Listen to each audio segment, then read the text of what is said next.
അസ്സലാമു അലൈക്കും വറഹ്മത്തുള്ളാ. തല മറക്കുന്നതല്ല, മറക്കുന്ന തല ആരുടേതാണ് എന്നതാണ് പ്രശ്നം. വളരെ പ്രസക്തമായ ഒരു ചോദ്യമാണ്. ഇന്ന് സോഷ്യൽ മീഡിയയിൽ വൈറലായിക്കൊണ്ടിരുന്ന ഒരു വാർത്ത നാം ദർശിച്ചതാണ്.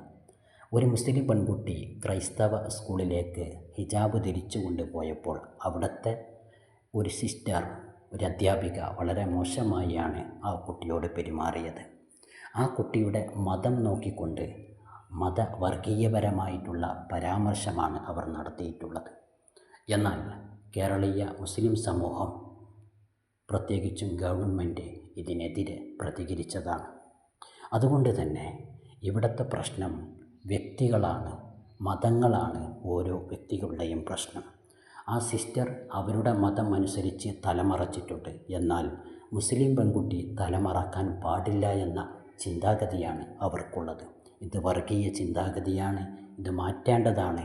ഇന്ത്യൻ ഭരണഘടന എല്ലാവർക്കും അവരുടെ മതം അനുശാസിക്കുന്ന രീതിയിൽ വസ്ത്രം ധരിക്കുവാൻ അവകാശം നൽകുന്നുണ്ട്. അസ്സലാമു അലൈക്കും.